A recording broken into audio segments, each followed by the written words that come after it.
We think we are taking action when in reality we are running in place. Expanding possibilities, the mindset zone. I'm your host, Anna Melikian, and before we start, please remember to visit mindset.zone.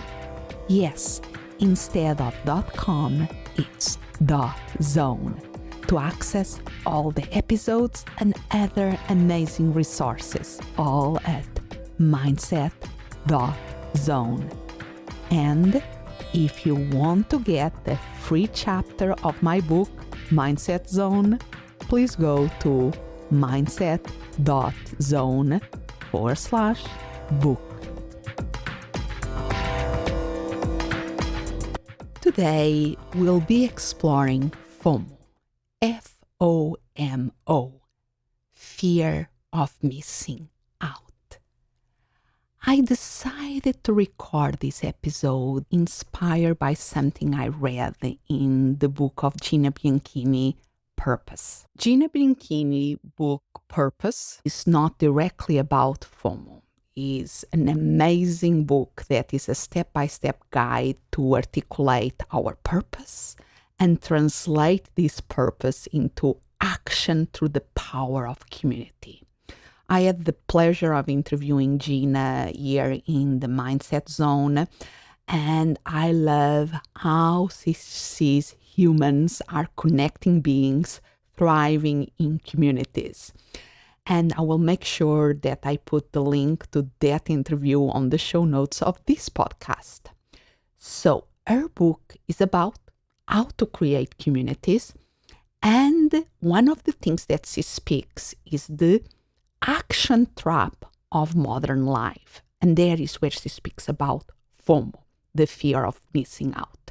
This is in page 67 of the hardcover version of her book. And I'm going to read the quote. There's always something new to read, a podcast to listen to, or a feed to catch up on. Without staying vigilant, you may miss something important. Professor Benjamin Skinner termed this intermittent reinforcement, and modern social media has mastered it. Intermittent reinforcement describes a conditioning schedule in which a reward or punishment is randomly applied. The result? You keep taking the action because you never know when it's going to work. Put another way, intermittent reinforcement is the fear of missing out. FOMO is real and super potent. Whether you call it intermittent reinforcement or prefer FOMO, it keeps both you and me consuming new content and wondering if we have got everything we need to act on our purpose. We think we are taking action when in reality we are running in place. End quote. This was a light bulb moment for me. What a brilliant way of seeing FOMO. Totally makes sense. So let's dive in this. And let's start with FOMO. Did you ever decide to stay home to rest and relax? Then you look at your phone and realize that some of your friends have gone out and are having a ton of fun, so much so that you second guess your own decision? Or did you ever press the buy button because you read only 3 left? Or have you ever postponed taking action because maybe there is more information out there you need to check out before doing it? These are all common examples of FOMO, fear of missing out. We feel its power almost every day. But why? Let's start by stepping into the world of Professor Benjamin Skinner. Imagine a scientist in a lab observing the behavior of a pigeon. Yes, the bird. Every time the pigeon picks in a button, it gets a treat. But what if, instead of getting the treat every time, the pigeon only gets it sometimes? This unpredictability, this randomness, keeps the pigeon coming back, picking again and again, hoping for the reward. This is the essence of Skinner conditioning theory. Now, you may be wondering, how is this different from other conditioning theories? Well, while classical conditioning, like in Pavlov's dogs, is about associating two stimuli, Skinner's operant conditioning is about associating a behavior with a consequence. In classical conditioning, the Russian physiologist Ivan Pavlov observed that if we associate a neutral stimulus, just as a bell ringing, with an unconditioned stimulus, seeing food, that naturally causes the dog to salivate. If we associate these two stimuli many times together, we create what we call the conditioning response.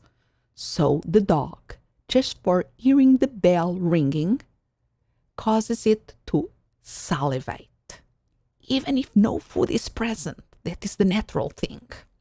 So the natural thing is that a dog sees food, it salivates because sees the food. That is the natural thing. The learning behavior to this classical conditioning is when the ringing of the bell becomes associated with seeing the food, and just by ringing the bell, the dog salivates. This is learning by associating two stimuli, and it can happen quite quickly with us humans. So let's imagine that you love eating sushi, the raw fish.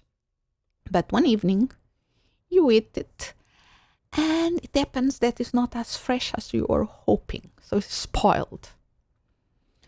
The unconditional stimuli, because you ate something that is spoiled, is in many cases that you feel nauseated and even sick. This is the unconditional response, is the natural response.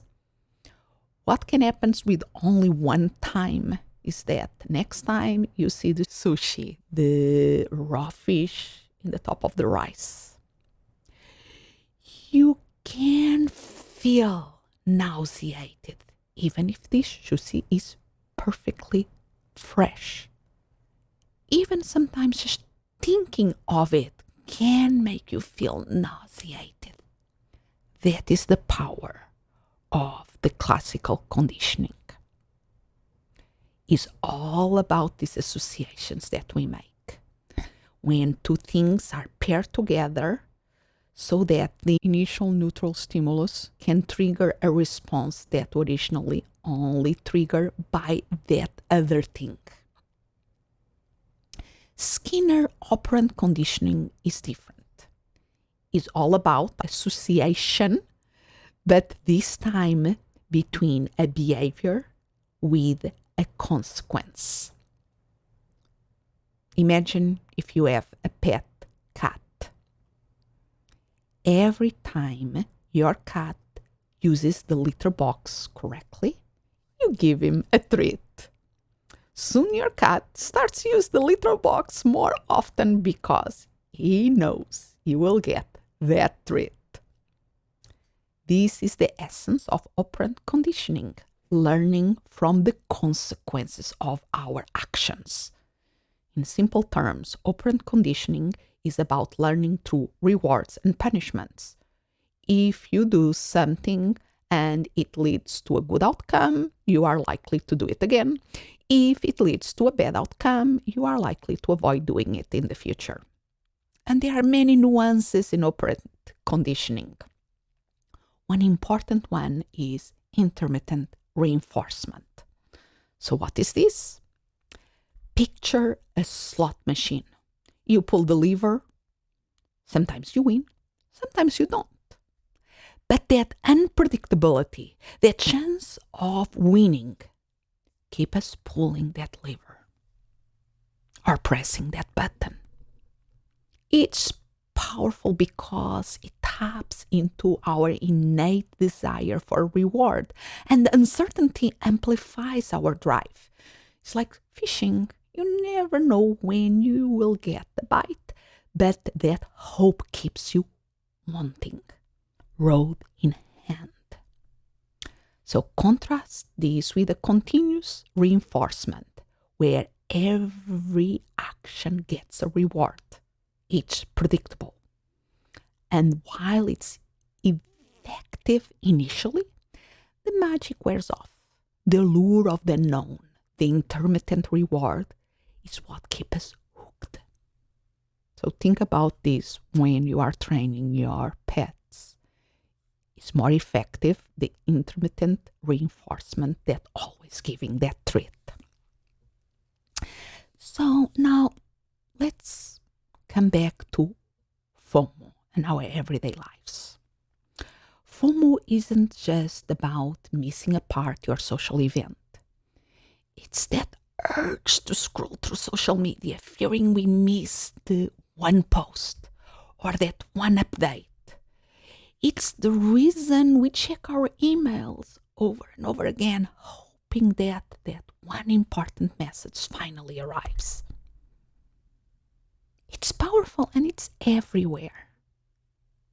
So let's come back to that passage of the book and let's break it down in smaller segments. It starts, there is always something new to read, a podcast to listen to, or a feed to catch up on. Without staying vigilant, you may miss something important. Pause quote. Does this sound familiar? This is pure FOMO, fear of missing out. Let's continue with the quote. Professor Benjamin Skinner termed this intermittent reinforcement, and modern social media has mastered it. Pause. Absolutely, social media has mastered intermittent reinforcements as well, or even better than a slot machine in a casino. It's always there, available at the end of our fingertips in our phones that most of us take everywhere with us. And it doesn't have the negative social stigma that many times going to the casino has. So, coming back to the quote. Intermittent reinforcement describes a conditioning schedule in which a reward or punishment is randomly applied. The result? You keep taking the action because you never know when it's going to work. Put another way, intermittent reinforcement is the fear of missing out. FOMO is real and super potent. Pausing again. Now, understanding the science behind it help us understand why FOMO can be so powerful in our lives. Reading now the end of the quote. Whether you call it intermittent reinforcement or prefer FOMO, it keeps both you and me consuming new content and wondering if we have got everything we need to act on our purpose. We think we are taking action when in reality we are running in place. End quote. Here's the thing. FOMO or intermittent reinforcement can keep us engaged, even addicted. And often it's that is holding us back. Are we truly taking actions towards our purpose? Or are we just running into place like the hamster on a wheel? And please, don't try to overcome FOMO with willpower. Intermittent reinforcement is pretty strong. Instead, I invite you to play with my PIE method. What is the PIE method? It's P-I-E. P for pressing pause. Pausing creates the space that allows us to see our power to choose our responses instead of just reacting to a stimulus. Also, it allows a space for the I of the PIE method. I is for increasing self-awareness.